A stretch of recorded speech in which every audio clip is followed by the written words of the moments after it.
And so our final gospel for this month to consider is October 11th. It's Matthew 22, 1 to 14. And it's a gospel that could leave us feeling joyful or a little bit held to account. It's somewhat similar to the gospel we just heard. In this one, Jesus says, "The kingdom of heaven may be likened to a king who gave a wedding feast for his son." And so he sends out his messengers to invite the in crowd, the A-list people, to the wedding, the great feast. And weddings, by the way, back then were even a bigger deal than they are now. They were multi-day affairs. And the response is underwhelming, so he sends the messengers out again, and they couldn't be bothered. They had better things to do with their time, and so the answers are coming back, no, they're not coming.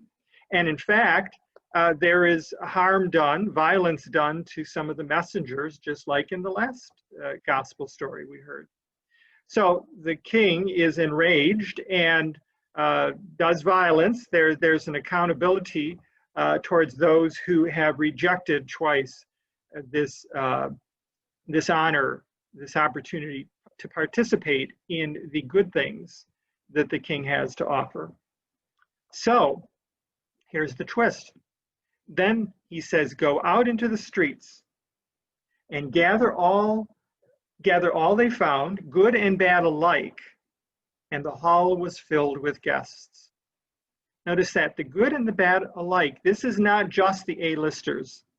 This is B, C, D, and E-listers who are now being invited to this massive, fantastic, delicious celebration and feast. The message here, I think, is that God's mercy is wide, and he reaches out to us who know the good news of Jesus, and he wants us to share this good news with others. But anyone who then says, "No, I don't have time for this. This is not important. Go on without me. I'm good the way I am."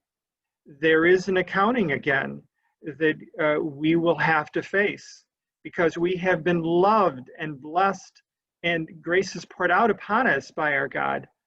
It is our appropriate response simply to say, "Yes, thank you, God. I will live in your love," not rejecting it, but celebrating it and sharing it with others. So the questions I have for you: am I a part of the A-list who is given first consideration but reject God's invitation?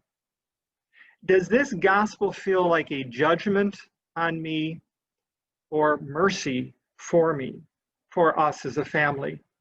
That God invites those who are forgotten, those on the margins, those who don't seem to have it all together, those whose lives are messy and sinful. Those are the ones who ultimately recognize the blessing of being invited by the king to the feast and who say yes, and those are the ones ultimately who experience salvation. Again, in the end, expectations are confounded every time Jesus offers us parables. And we've heard 4 in these 4 consecutive weeks that challenge our thinking, that expand and stretch our mental construct, our understanding of how God works in the world, in fact, who God is. The good news is that Jesus brings boundless mercy, and all we need to do is have open hearts, receptive minds, and to say yes, not just with our words, with our actions, to participate in the saving good news of Jesus. So, these are our readings for these coming 4 Sundays. I hope you will look at them as a family. I hope you will pray them individually and collectively, considering what is this gospel passage saying to me intellectually? How is it speaking to my emotional and spiritual life?